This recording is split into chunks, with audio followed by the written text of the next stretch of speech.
Ta huh.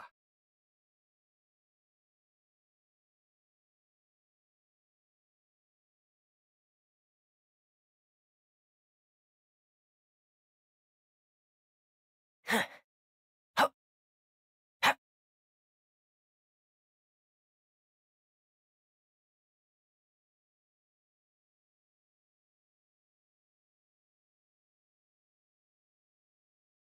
Tch.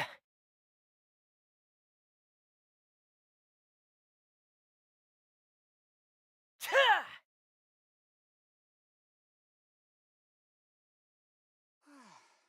It's so much quieter outside. Huh.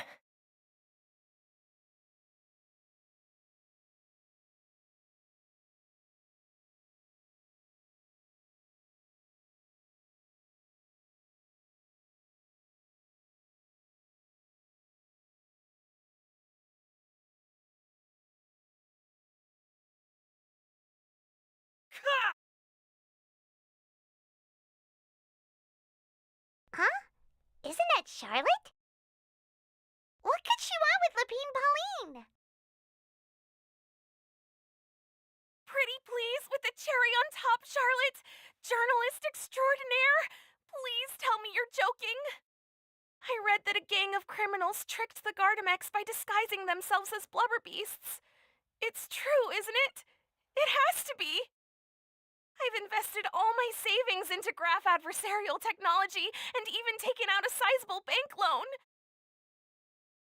I'm begging you like the beggiest beggar in all of begdom. Okay. I need you to calm down a little, Miss Lapine Pauline.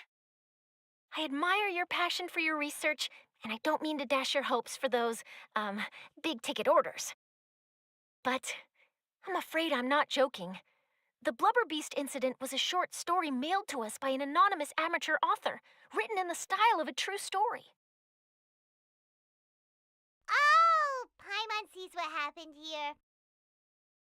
Sounds like the report Lapine Pauline read in the Steambird wasn't in the news section after all. Funnily enough, I actually remember being in a meeting where the editing team was debating the potential risk of misleading the public with this story. They even went to Maison Gardiennage for advice. But to our surprise, they fully supported us printing it. They figured that the false intel would be a great way to dupe potential criminals into wearing ridiculous costumes when breaking the law. In truth, Gardamex are extremely sophisticated in their capabilities. They can identify criminals just as reliably as the best human guards, so a crude disguise isn't going to get you far. If anything, it'll just make you stand out all the more. Since we ran that story, the Maison Gardiennage has made a slew of arrests, including, one phantom blubber beast, a titanic red-crowned finch, and a specter man. So I knew this story had helped out law enforcement, but this is the first time I'm learning of an innocent citizen being deceived by it, and investing so much mora for nothing.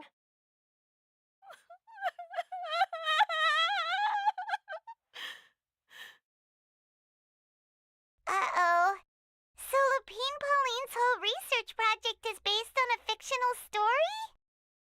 Which means we're not gonna get a big bonus after all. But more importantly, she's gonna lose everything she's invested.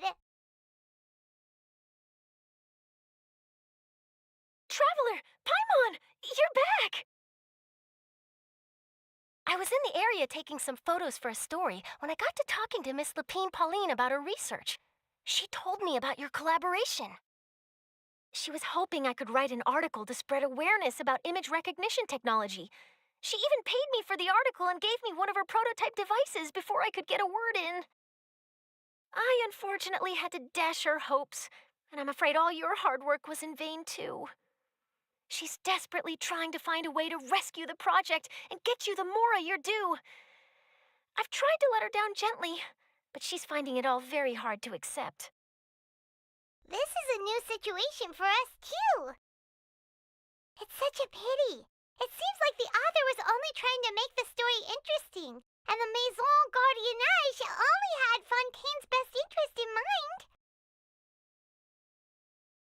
Wait, Miss Lapine Pauline, what are you doing? I'm gonna pick a fight with a Gardamek, head to the Opera Epicles, and get a one-way ticket to the Fortress of Meropide. That way, I won't have to repay my debts. It's the only way I can afford to keep on living. Whoa! There's no need to go that far. I mean, come on. Look at you. You wouldn't even dent the Gardamek's armor. In all likelihood, they'd only hold you up at the Maison Gardiennage for a few days before letting you out, and then you'd still have to repay your debts. Actually, instead of going into the technicalities of that, how much did you actually invest? How bad can it really be? 270,000 Mora.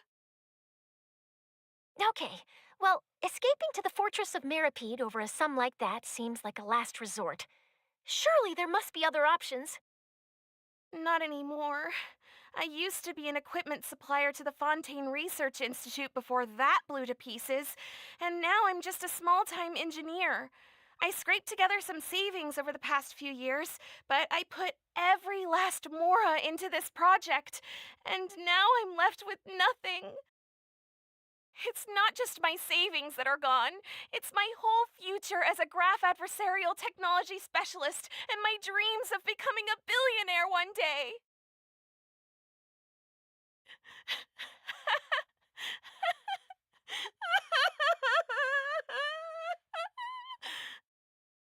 My life is over. Don't despair, Miss Lapine Pauline. I think I know a way for you to turn this around. This prototype you've given me, the camera lens for image recognition sample collection. It's really quite something. You said you designed it specifically for high-fidelity image capture and analysis, yes? The rapid focal length adjustment is a very useful function in its own right. It's sure to make many journalists' jobs much easier. In fact, I'd say it has the potential to revolutionize Fontaine's news media. So your research efforts thus far are by no means in vain. The technology you've developed may have many applications that you've never even considered. Really? Absolutely.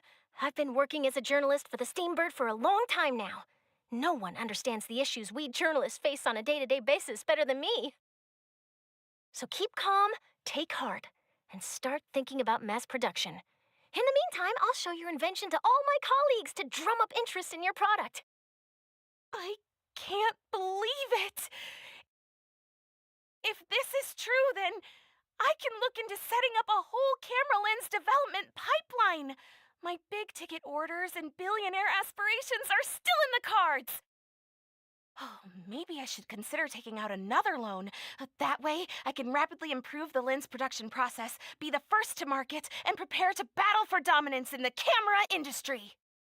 Come on, stop daydreaming about your pipelines for a minute. Just take it one step at a time and see how it goes. There's no sense in putting all your eggs in one basket before things are even off the ground.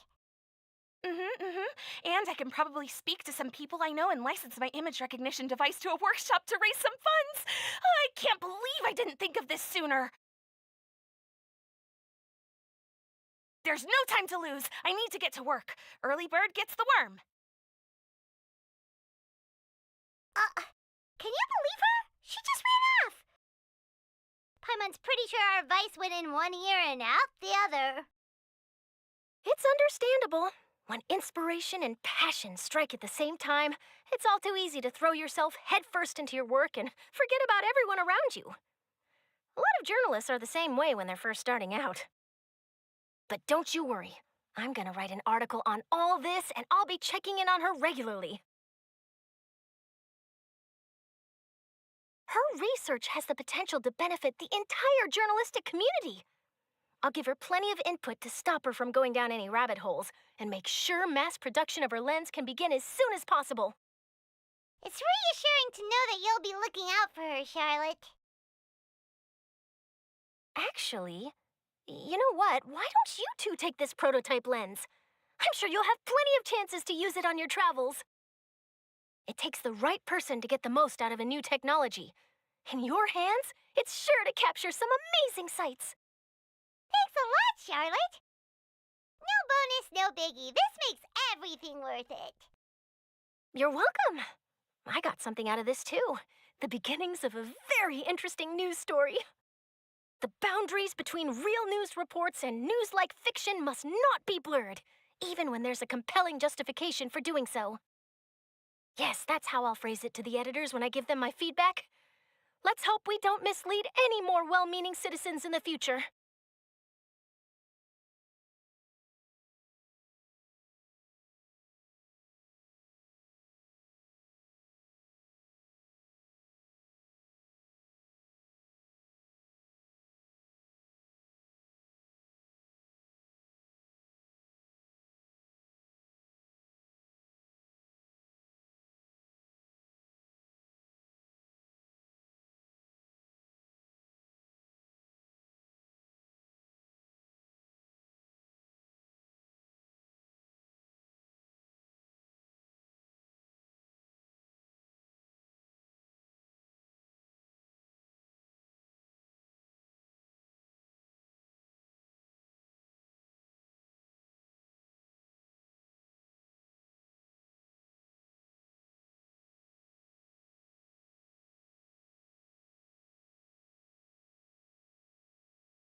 Tch.